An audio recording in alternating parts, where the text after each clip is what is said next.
What's about him? The pounce will miss, is done as well. The pattern will be absolutely fine. Level 5 already anyway, so 3 points of an anchor smash.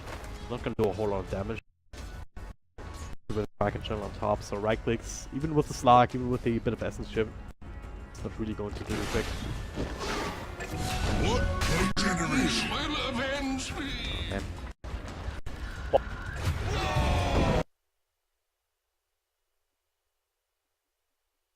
Gets it off onto Katsu and level toss. Only did secure the extra bounce rune with the toss play as well. All that. But, well, and he was making his way out, and then now they're shrining up, so they're ready to go again. But Ryujin, I don't know what he was doing there. He might control as well. No more jump, the avalanche just in time. Secure the extra couple of right clicks don't come out. Now the stun after the toss. Little Sash also making an appearance, so and all of a sudden Evil Corporation, they don't have anything else left to throw at them. Only with another toss, trying to do some damage. And Korea comes around the Patos as he's being tossed back out of the tower. They will get that kill, especially with Flintspice rotating in by one toss. 1-4 trade so far, they're looking for more. Chronosphere could lead into a kill on the Elder Sash. If they even need it. Ryujin though, okay. That was very bold, dude.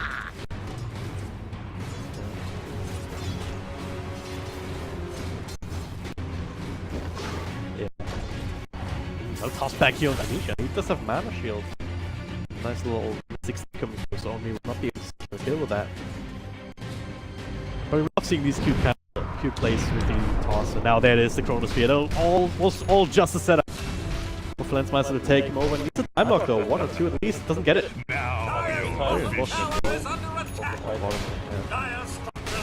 Yeah, this laning stage is not working out for Evil Corporation. If you look at the network, the DOTA is 1k ahead. Of the bench also being basically 400 or 500 ahead of the Slark as well. I don't even want to look at the Tiny net worth is basically negligible. He's below the Warlock. Oh yeah. That's the biggest problem. If you have the force powered quite well, Patas even like, even though it doesn't have, he even has a lot of last, even if he didn't. The level that he has, that was a Ravage online, so that's threat potential. He's exactly where he wants to be on this Tidehunter. Time is money. He's avoid. Sash up top, super low, yeah, he should be able to. Stun coming through though, swap available here, buy some extra time. Advice, he's actually just broken, right? Kato opening in. The swap bring only a little bit closer to the toss coming through. Finish up to the hero, but that was not worth it at all. Avalanche, couple right clicks, but there's stun he's already here. Way too strong at this point in the game. They're looking for another one. Kata with the slowest area. It's here, one more stun not available. Almost area. I believe that was not worth it after all that they could summon in this match stage so far. They've done a lot of lane swaps as well. Like the Slark has swapped lanes 3 times. Same for the Tiny, obviously. And they're just not really getting anything done. They're trying to focus on these kills, but again, they're trading inefficiently with this kills as well. Giving away crucial kills. They don't even get the cores, really. They get the supports, that's nice. They haven't gotten the Drusa. They committed a Chronosphere for the Drusa, again, didn't get it. Venge has been completely uncontested, so this is a bit troublesome for them, because Drusa Venge is a strong, core lineup already, but if they get uncontested like this, or they get even fed with kills, pretty troublesome for Evil Corporation here. Biggest of leads here, only about 2.5k, but it is most concentrated on this Medusa, and this is something that you never really want to see if you're playing up against her. It's bad enough that she has the catch-up potential if he's leading to begin with. It's gonna hit these timings much earlier than you can really deal with at all. Yeah, at the very least you would think, if the Drusa is farming uncontested, at least we sort of like exploit the other heroes and kill them all over and over, but they're not. They're really not. If anything, they're gonna avoid the kills. Next Assassin. Yeah, we continue the tradition of that hero to always find an Invisoon before hit level 6. You can roleplay a little bit. See what it's like if you have them better. Smoke now from the Void and the Warlock. They really need this. Both of them are level 6, so they have 2 big ultimates available. They should, and they need to find a kill with this. But I'm not sure if the Tidehunter is a sufficient target here. If they drop the Warlock ultimate, maybe they can force the tower with it. But I'm not even sure if they can, because if Drusa and Venge just TP down here, You see 2 heroes here, and that makes it more worth it. Alistar goes small without any sort of intervening ultimates. Necrom's here, not the best here. Slark unable to right click through it. They also drop the golem here to make sure the Pathos cannot have any chance of counterplay. We'll be looking for a tower, but middle lane, Nisha, threatening them as well with the catapult. So Lensmaster forced to try and deal with that. Only up top. Fine, if there's some more rotations on bottom, capital with TP, sounds like weird. Level 6, yeah, but with the Shadow Dance and cooldown, you still have to be very careful. It's a bit of Get the tower with it's a bit of a shallow victory. Get 2 kills with 2 ultimates for it, but I mean you have to at this point, even if it's just the support and the Titan. 2 good kills for you. You know, the Void definitely kills. Slark certainly can benefit from all these kills, and I think at this point you just need to rely on the fact, you know, once those abilities up, just always try and look for a kill. Like at this point, the next 4 or 5 minutes, every punch you have to be a kill. Is there any way that they can leverage the Vendetta now from an Assassin Keoli? Just hit level 6 as well a moment ago. Like, can you set up for kills with that, or you just not enough power? He needs probably 1 or 2 heroes with it. They don't have a lot of burst damage, and a lot of the targets on Kinguin are really tanky. Hero is one of the tankiest supports. The bench have become really tanky. Right now, you know, Strength Thread can be a lot of hero. Titan is naturally tanky as well, with almost a mech completed as well. So I feel like this Nyx Assassin, if he wants to find a kill with the Vendetta, probably needs the Tiny or Slark. Dire's top tower has fallen. Catholic gets gone on, gets a little bit of help, drops Magnetize as well as Silence, follow up Stone, he faces Boy, can get the time walk off. Especially with the interruption there from Keoli.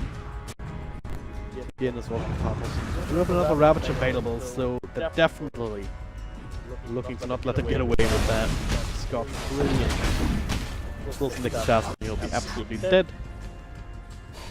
And it's not helping. If you give up kills like that, after being a little bit too bold, barely getting out on your core, but still losing your support, this is just continuing to fuel up Kinguin. And again, look at this producer. 7.5k now to the 4.5k on Slark as well as Faces Void. You only have Dragonlance, gonna look for the completed Hurricane Pike, Mask of Madness to work with. And after that, you can start looking about these bigger items, Butterflies, Scotties. And at the same time, when the mid-fight happened, the Jakiro was gone on bottom, and they couldn't kill him. Like a sword and a warlock couldn't kill him. That, I think, is a pretty good sort of example of this game for Evil Corporation. You can think of bench here. She's pretty deep in. They have Chronosphere available as well. Not sure about this one here. Pathos a really good position to just counter it out, walk back in with the Ravage. I'll Lesage cards are not far away either. Yeah, put him to walk out of that area too, because the Sentry Ward is down and available now. And just have to give up this tower of Lensmeister, kind of wasting some time here.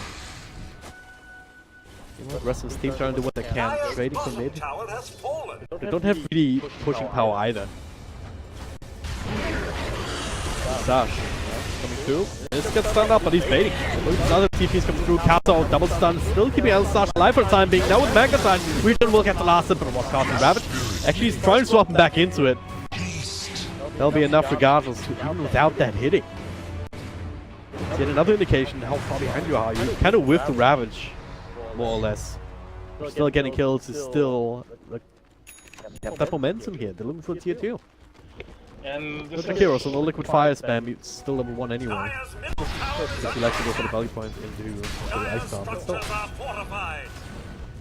This is just, I think, you know, basically the greediness from their lineup sort of biting them in the ass. It's just, after this tricore of heroes that all need a lot of farm, can't really, you know, they need a solid laning stage at the very least. Like the Slug, yeah, it's a good mid-game sort of dominator, but he needs a good start, otherwise he can transition into that.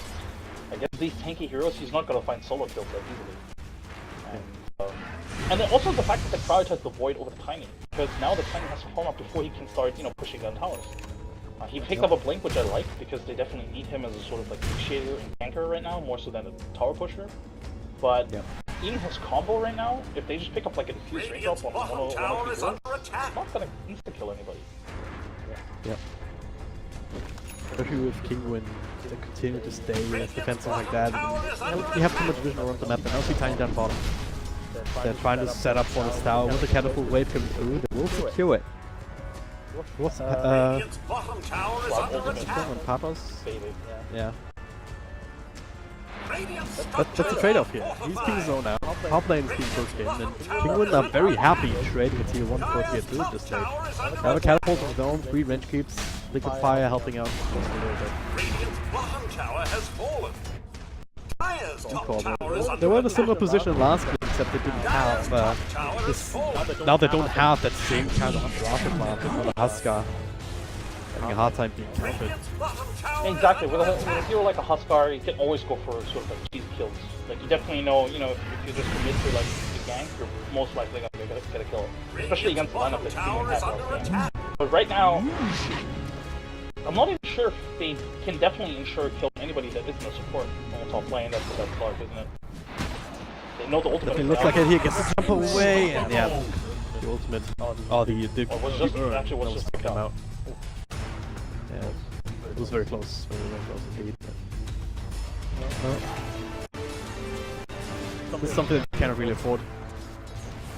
Well, Very easy to have the void, starting to get more and more damage here, and yeah, farm in general. It doesn't have the Mask of Madness, so high chance of getting a couple extra time locks inside these chronospheres, and you can Dire's top switch tower it is and under attack. Patos, he already has the mechanism to help out. Has the blink break queued up as well as the Hood of Defiance. We're gonna finish the latter one first. So he's gonna be able to help out a little bit. Isha very tanky in his own right anyway. we've been painting a So, very like- dire picture for Evil Corporation stuff. At the same time, they still have the sort of like wombo combo potential. They definitely can hold Tyrant very efficiently with Chronosphere, with Warlock Ultimate, with Fatal Bonds. There's so much potential for like a bad positioning from Kinguin can easily turn the tides.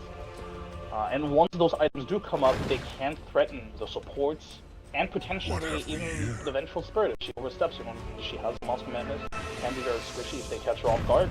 That could be a kill once the Slug has the fuse blade up. So it's by no means this is over, but it's just very difficult for Evil Corporation to play this right now. They're trying here to push in these lanes, force Kinguin back from already going high ground or just sieging it just a little bit. But they're not in a position where they are required to do so. Game number 1, they hit the timing with 1700. They were very happy taking it. In this game, well, do whatever they want. They're gonna get them rogue. Get themselves Magus. Well, bottom lane is still only slowly being pushed yet, even with a macro pipe from the hero slowing that down even further. So, they're not really being as efficient as Kinguin is across the map with the farm, with the pushes. Now we have the threat of a Ravage plus an Aegis of Medusa. Kinguin can start to threaten high ground if he wants to here, despite despite the Warlock. But now, alright. Taking medicine to their own hands, they're gonna go on the hero, bring him down, Ravage coming too late to save him. It's a bit of a waste there from Patos. Yeah, a bit surprising that he would go for that. Even if he saves the Chikira there, it's not like the Chikira can turn around and instantly kill all of them. Yeah. It was maybe a bit of miscommunication. Maybe he expected somebody else from Kinguin to also TP. Can definitely happen. But at the same time, for Kinguin, it's not easy to walk uphill. Yeah, you have the Aegis, and you have all those items up right now, but it's not easy to just walk up the stage. There's so much kill potential on Evil Corporation's side in those choke points. They could blink toss the Medusa away to the tier 4s and they could just kill her. Or at the very least, force Kinguin to be in a very compromising position. Yep. Well, for now, Keoli being a bit annoying towards Medusa up top. They still need to try and secure their side of the map if they can. Secure some extra to farm here to get again, the Fuse Blade is completed now on Slug. So he's getting there in terms of damage output. Didn't opt to go for the Shadow Blade. Because I'm not sure it would have done enough for them this game. Just has to rely on his quick fingers and all-time Dark Pacts as well as his ultimate to keep him alive. Obviously also have already the Nyx Assassin as the initiator on the field, so there's going to be detection. You're not necessarily going to be able to rely on Shadow Blade to get yourself out of bad situations, like to initiate. If you look at the experience of network drop, you can actually see that it's plateauing a little bit on both ends, on both fronts. And this is, I think, just Evil Corporation is spreading the map a lot. Like, they're just trying to farm as efficiently as possible. Yeah, sure, you're giving them the towers, giving them Roshan. You can't contest those anyway. So just splitting the map like they are doing it now, just farming pretty much everywhere they can is actually pretty good. And they do have some good items coming up, you know. We have double the Super Blade now on the cores. Just so much press as a Warlock. Those are good items to pick up this early. Not this early, but at this stage of the game. Gonna have to put them to use though. Double damage on Tiny for a little bit longer, but okay, they're gonna try. Bring down the defensive third, but down to half health only here. Chronosphere on a couple of targets. Didn't quite get Medusa though. So Nisha gets the ultimate off. Plenty of mana still trying to burst him down with it. The fuel make not gonna work out. Plantmeister. He's silenced here from his own Master Madness. Can time work out, so he will be the trade in exchange for exotic gear only. Still a trade though of a couple of fatal bombs here between inside Nisha. Trying to at least get that one extra kill, but well, at what cost? There's two more heroes. Medusa still in the middle of that, still holding on to the Aegis. So Vibeck is forced out to keep the rack safe. They still not in power. Very early on into the game. Kinguin putting themselves up for continued success here. They didn't even have to use the Ravage that fight. Yeah, if they Chrono Trigger that's a completely different fight. Oh yeah. Her getting the Stone Gaze out was so huge because it was basically, it made the Chronosphere almost useless. Yeah, you almost kill the Venge in that Chronosphere and she dies afterwards as well. But if they get the Deuce in that Chronosphere, they'll probably find 3-4 kills there. Because that was actually a really beautiful combo, you know, Fatal Bonds, Warlock Ultimate on top of it. I'm a bit surprised how they all initiated that with the Tiny jump in. If you blink in that aggressively, I think you just toss the difference back. And then if she wants to get out, she kind of has to aggressively, or she has to defensively swap either. I don't know. I think they could have potentially played it a little bit differently. Slowly. That here, not just a missile, but still punch back into an ice path and whatnot. So he went into a sentry ward. Katsuo slowing him down long enough for exotic gear to TP in. And Radiant's top tower is under attack. it still feels really, really bad. Like 60k net worth from Medusa, so freaking strong. Now he lost one of the heroes. It has ages for 30 seconds. Yeah. Ultimates aren't available. It'll say again in 10 seconds or so, but that alone might not even do the trick in this round anymore. Cardinals with Magnus into the pipe now completed as well. The Ravage that they really care about your people. Stand this low. Okay, back from the dead, taking on TP. Not running from Ryujin, but Rax is taking the punch, but they have to make a play right now. There it is. Blink toss into the stun. Ravage still comes out though, so Patos will be just fine. Only not so much. He gets brought down by Rusty Kinguin. There's a Chronosphere in 4. Alright, that works. Bring down one. Kaoli not ready with the fall of Inveil though. So, well, just turning this around. Plantmeister stunned up. Again, no time off because of Masked Madness. He will fall. That's a fireback, but what does it really matter? This might just without the Chronosphere, he can't really do anything. Well, at very least Kinguin keeping us on schedule somewhat. Second semi-final was supposed to start 10 minutes ago or so. But there it is. They still had the Warlock and come back off cooldown. But Stan's not. He's dead. Just running out through them. They cannot bring down anyone. Let alone Nisha.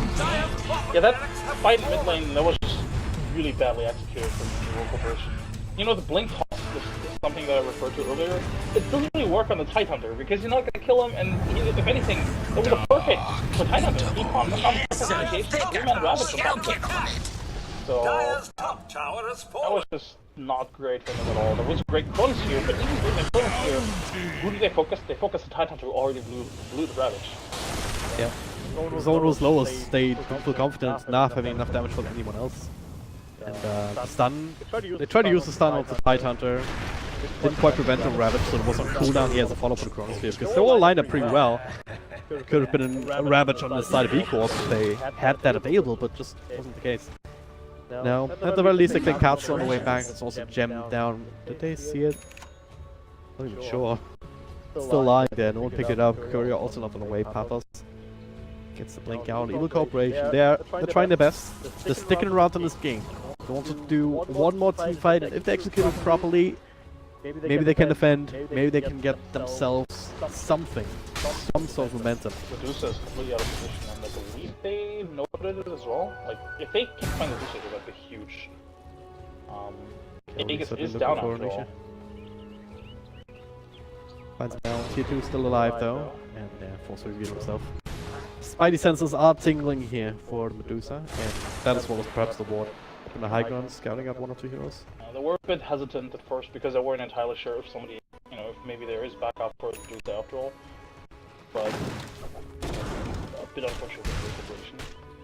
Honestly, I think they need to try and find a fight somewhere in the enemy jungle, or you know, somewhere not inside their own base. I don't think that's a favorable fight for them right now. If you lose a fight on the other side of the map, maybe you have a chance to respawn, but if you also keep the lanes pushed out, if you lose another fight on your side of the map, it's just GG. At the very least, if you take a fight somewhere else, you don't give Kinguin time to position themselves. Like in the mid lane, that was such a good positioning from Kinguin. Yeah, they all walk into the 5-man chronosphere, but before that they were perfectly split. There was no opening for like a 3-man chronosphere, 2-man top, 2-man top. So this is like if you want to fight with those big ultimates, I think you kind of have to do it. DK only part 2 covered the gems, so they can keep track of the next. Instead, does a buyback uses it immediately. If they had just picked up the gem earlier, that wouldn't have happened. Yeah.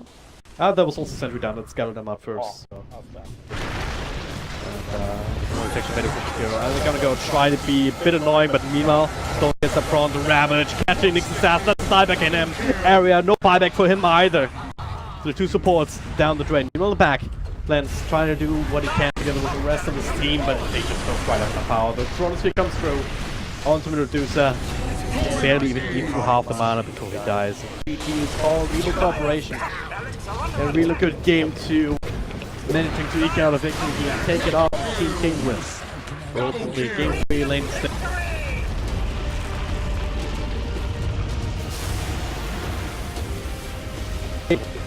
Yeah, I think this is one of those games where you look towards the draft and ask yourself, you know, why did it go wrong? I think the draft could have